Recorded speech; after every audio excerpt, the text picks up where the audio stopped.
Ed with Pinball Mayhem here for an update on the cabinets. So quickly, when gluing, make sure you have enough time. Tell all your family and friends to leave you alone. That's a time to not call. It probably took an hour between or a half hour between when I started and finished, and that's kind of like the maximum time you should be working with this glue.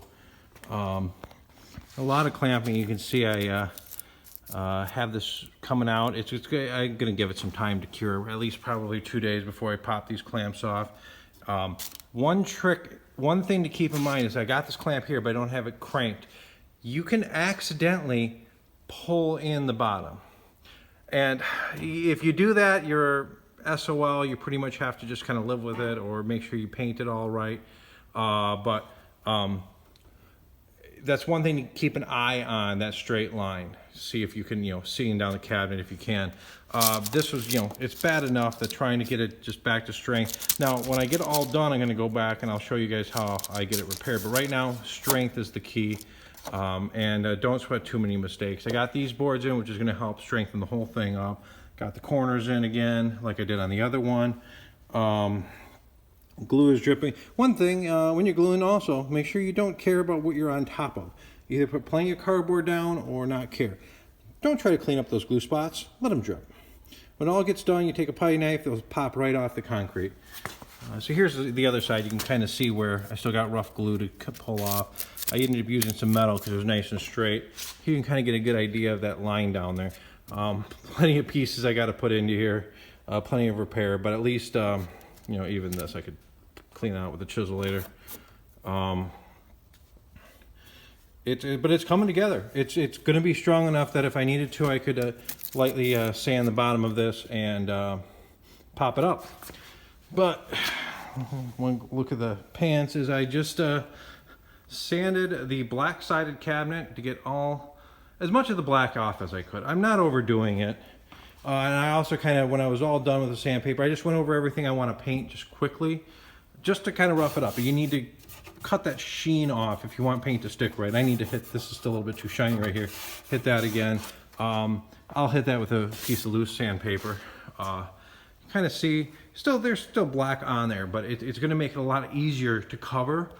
And I also wanted to make sure that there's no adhesive here. So this is where when they pulled the sticker off, it pulled paint off and they painted it black, so the black actually filled in. So it looks like it's textured, but it feels pretty smooth. We'll see. I'll probably end up using, even though I got some good primer and paint stuff, I'm gonna go through all these filler spots, make sure the nails are tight. I'm probably gonna put some primer over any bare wood I exposed and these areas. I'm gonna pull the monitors out next. One thing to point out, I always save my spare pieces of sandpaper. I always find people are afraid, this is off my orbital, which is right there. People, don't be afraid to use your hands. You're gonna have to block sand it. So here we got this paint. I don't wanna hit that with a power sander. I'm gonna take too much off. So, of course, I'm using my left hand for demonstration's sake. So yeah, just hit it with this. You don't wanna round this corner off. You wanna keep it nice and sharp. So even when I'm doing the orbital, I'm not going way over the edge and I'm just trying to kind of kiss the edge and take the paint off when I'm orbiting, because I don't wanna round this over more than I already have already. I want that T-molding to go on and be nice and sharp looking. And areas where it's a little bit bumpy here, I could take probably a block. That would be a good call. See what else can I show you? Here you can see I did sand where the adhesive came off, just to make sure there was no adhesive sticking high. This other cabinet needs a lot more work before I'm worried about getting that far. Now this is standing up. We can see I do have a little bit of repair to do on the back. And I also notice this little guy is broken here.